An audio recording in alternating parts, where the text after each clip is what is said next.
Good afternoon, Upper School. I hope you're all very well today and that you've had a really restful Easter break. We are now currently completing our first week of our summer term one, and I hope you've started to find your feet with that and that you're starting to access your work. We're going to talk a little bit today about how you can access the work and where the resources will keep coming from. We're going to talk today about some of the levels of support that you've still got available to you whilst you're away from us physically, but you're not away from us virtually. And we're going to take a little look at how we can still keep moving forward within our virtues and our responsibilities as really good citizens and members of our school. Every session that we do will always have some notices and updates. Some of these today are reminders and not so much new information for you. But over the coming weeks, as we learn more and more about our current situation, you will hear new information. So please make sure you keep checking in with the assemblies because they will be useful for you moving forward. But you can see there today there are three things I just want to bring up today on this first slide. And the first one, and most importantly, is we're never going to not talk about this, and that is your mental health. We recognise right now that people are feeling isolated and they're struggling to not see family and friends, and it's just a nice situation to be in. So I want you to understand that we are here for you still. Okay, again, we're not here physically for you, but we're here virtually for you, and we can still do things to be able to help you. So you can see there that the info@artbolton.org email address that you can use to contact school, and that'll go straight through to the main office, and they will direct you into the direction of the member of staff. So that'll be sorted out for you that way. Alternatively, you can contact your teacher straight directly. So if you wanted to contact me, you can go ahead and do that. That's not a problem, and you would just use my initials and my last name to contact me. For example, c.hetherington@artbolton.org. You would use the same rule for any other teacher in the school. And you've also got the use of the SHARP system, which hopefully you're all aware, and you should be aware, and that is managed by Ms. Higgins and Mr. Patel. Ultimately, we want to make sure we've got that coverage for you. However you want to get in touch with us, we are here for you. Even if it's just a check-in for how your work's going, please get in touch, okay? Because what we don't want people to be feeling right now is isolated and on their own. When you do contact us, that second bullet point there, the sub-bullet point, please make sure you include your full name, your year group, and your tutor group, just to make things a little bit easier, because especially if you're sending it through to the info@artbolton.org, the admin team there are going to need to know which year group you're in to be able to push you in the right direction. You can also see that we've got in the right hand corner the address of the school, should you need to send anything into school, whether that's a piece of work. You've got the email address, you've got the school number if you need to speak to anyone in the main office, because that is still being manned. And then you've also got our social media accounts, which are still being updated with information that is useful to you. So please check those out. Also as well, before I move this slide on, if you have a piece of work that you're really proud of and you think it's worth pushing forward to be in line to win an Amazon gift card, please get in touch with us by doing that as well. We will go through a bit of the prizes today and the successful people. So a similar slide to what you've seen previously. It's just to remind you that in the top right hand corner where you see the first smaller red circle, there is now a link on the main school website where you can go straight to Seneca. And that is our online learning platform which staff have been populating for you this week and setting you assignments. So to get you straight into Seneca, there is a link there. I've also got a slightly bigger circle for you there highlighting virtual school. There is loads and loads and loads of really useful material there for you, year 10. Please use that. You've got your Key Stage 4 timetable, which I'll share with you in a moment. It's got a bit of an update there. It's got all your subject areas and enrichment activities where you can access resources to keep yourselves busy, but most importantly, still keep that learning moving forward. Moving into the right-hand corner, the bottom right-hand corner, you can see some Seneca codes. Now, I know this first week has been a little bit difficult for people trying to access the different courses and signing into them. So far, so good for what I've had from other subjects. We still need a lot more of you to sign up. In fact, we need all of you to sign up. We're still slightly low on the numbers there. But some of the issues that we found, one was in the science code. And just to point out there that all codes that you use there are lowercase. So for the science code, It is QVNRBL, and that is not an O, it is a 0JD3. So that's if you want to get into the science course. We've had a number of people contact me and the school just to say they're struggling, so that is possibly the reason why. With maths, we've had a large group of people, I think it's around about 50 people now, who have started signing for the maths courses. You're now going to need to sign into the relevant course for you. So you've got a maths foundation code for for year 10 2, X3, Y2 and Y3. And then if you've got a higher code, because you're on a higher course, you've got your higher code there for you. So please make sure that you join the right course for you, because otherwise you're going to be getting work that's not right for you. So on the screen now you are seeing your timetable for year 10, and this is actually key stage 4, but obviously we've got year 10 working with us at the moment. It has been slightly amended, so you just need to have a check on that, because we've now included on a Friday afternoon, for example, an earlier finish, and we've also added an assembly slot, which you hopefully are all sticking to as of today, because you should be reading this and listening to this on a Friday. But you've got a structure for your day, and it's really important you follow that. It's not because we just want to give you work for the sake of giving you work. There's a couple of reasons we give you the schedule. It's because, one, you need to make sure you're still working so you can progress and reach the end point of your GCs next year, knowing full well that you've got all the coverage of the work that is required. But also as well, it's really good for your mental well-being to know that you've got a daily structure and a daily purpose so you can work towards that. If you follow through the timetable, each day is very similar in the morning, in the sense that you're going to have a Joe Wicks workout, which we hope you're taking part in, or some sort of workout that you might want to do instead. Your breakfast leads then into your English slots. You've got maths work, followed by then sciences before you have your lunch. Make sure you check each day, because especially for your biology, chemistry and physics works, they have separate days, and that will link to the Seneca work that you're going to get given. In the afternoon, you're going to start looking at your option blocks. So this will be, for example, GCSE PE, GCSE Music. You've got your slots there available to you. With that, your options you are in charge of. Okay, so we've got some people that have started to join Seneca courses that are not who are not actually enrolled on those courses. So I've got a number of people who have joined the GCSE PE group, for example. You do not need to be there, and what you'll find is that you're going to start to get deleted out of those courses. So that's not because we won't be mean, it's just that you don't need to be there. You've got other things to worry about and focus on. So please stick to your normal subjects, because you will not be changing them. And then leading into the afternoon, you have Monday to Thursday, you've got enrichment activities, which you'll be able to access via the school website. And finally, as I say there, on Friday afternoon, you've got your yearly assembly. So as we look towards our message for the day, you can see that I've listed 8 virtues.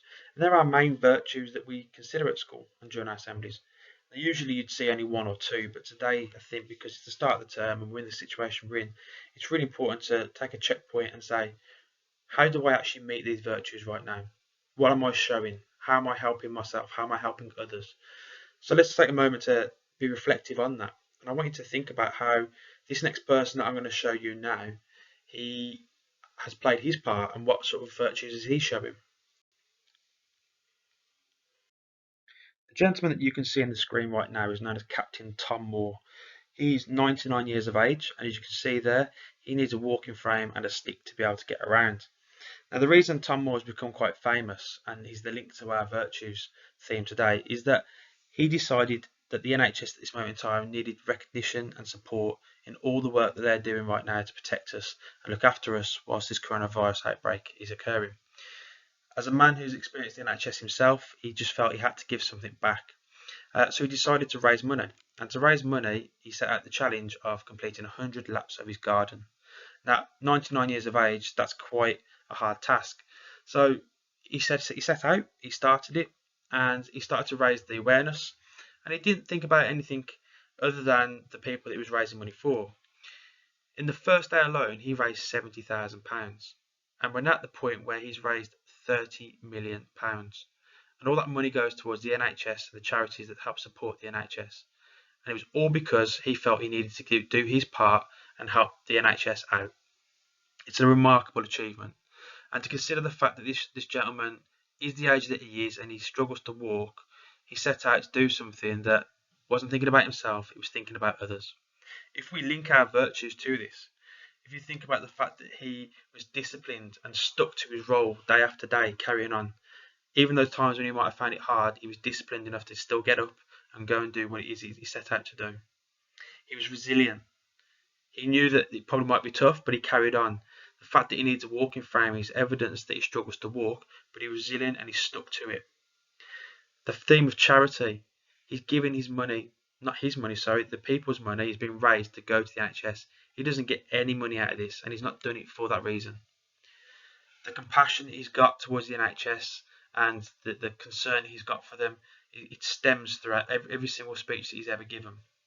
And there is a link there to the right of the picture which you can follow, which takes you to some of the video and press releases that he's been a part of. If you think about the courage that he's showing, he could be sat down right now, looking after himself, being safe. But no, he's got the courage to be able to stand up and be that voice for the people who are trying to raise money for the NHS. It's absolutely amazing what he's been doing right now. Justice, he thinks that the NHS need to be looked after.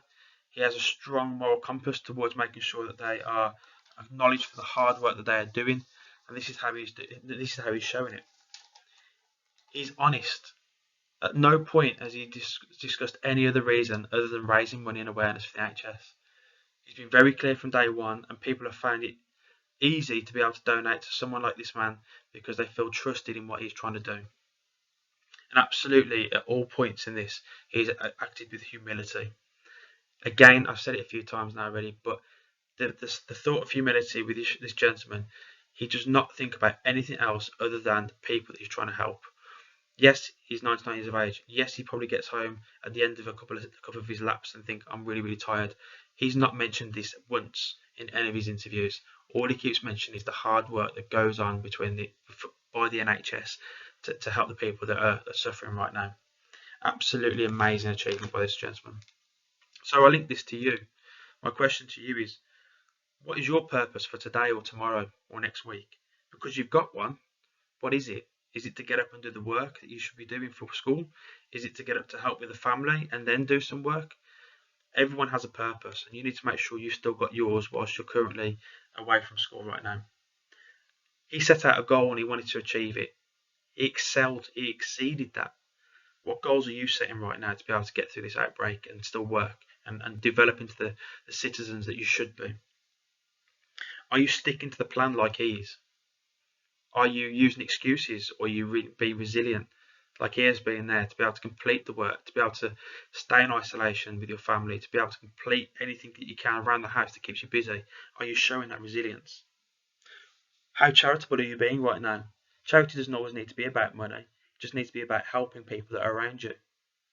All of the virtues that we've discussed can be shown in one person here, and there is absolutely no reason why you as individuals cannot be as strong a character as this gentleman here today.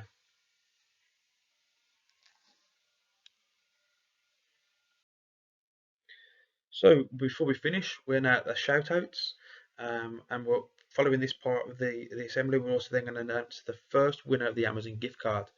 But starting with the shout outs, each week directors of subject will be emailing me with a list of the students who they feel need to be nominated for the Amazon card, and also for the shout outs to be put into the virtual assembly.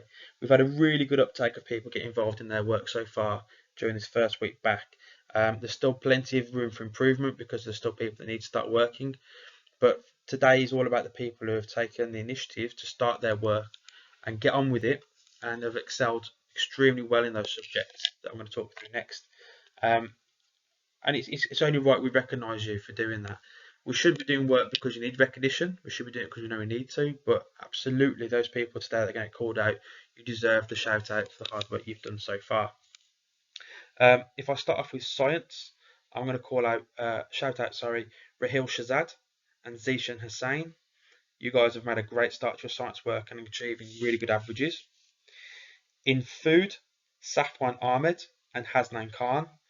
Well done for being the first two people to get on to Seneca for food. Complete the work before the other food members of your group have joined Seneca itself. So you guys are motoring through. Well done to you guys.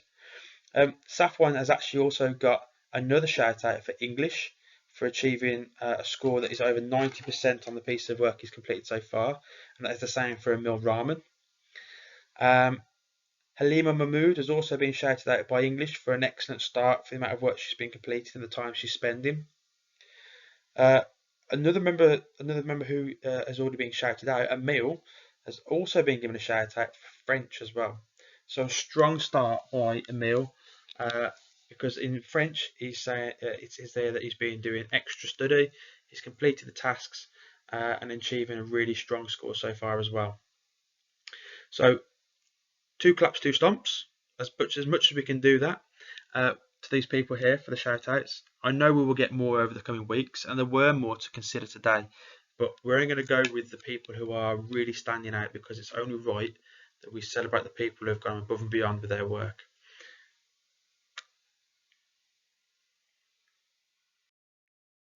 And as we come to the very final shout out, this shout out will be to reveal who our gift card winner is from Amazon.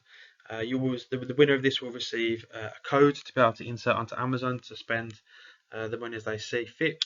And it goes to a young man who we've already mentioned today, who has made an exceptionally strong start, has received glowing reports from his teachers for the strong averages that he's been scoring so far in Seneca. And our winner of the Amazon gift card goes to Emil Rahman in 10 Compassion. Well done to you today. 2 claps, 2 stomps, of course. I hope you can hear that. But well done to you. A great start. And I will get that code out to you as soon as I can. If not by the end of this week, it'll be at the start of next week. But as we finish, some takeaways from today. Please make sure that you read through the information that I've given you carefully, and you understand where you can access your work. You understand how to access Seneca, and if you can't access any of those, you know the contact routes you've got. You can get in touch with me, you can get in touch with the school. Please don't just sit around thinking I've got no work. If you can't access it, we will help you. That's what we're here to do. Remember as well, mental health is exceptionally important. You know we're here for you for that. Please don't sit at home and be isolated and have that feeling where you've got no one to talk to. Whilst we can't do it face to face physically, we can speak to you over the emails. We can find routes to speak to you. So please do get in touch with us if you're finding things hard at the moment. And I think before you leave, it's really important to say, just keep looking after your families, keep looking after yourselves, and be really, really safe at this moment in time. I look forward to speaking with you all again, or speaking to you all again next Friday.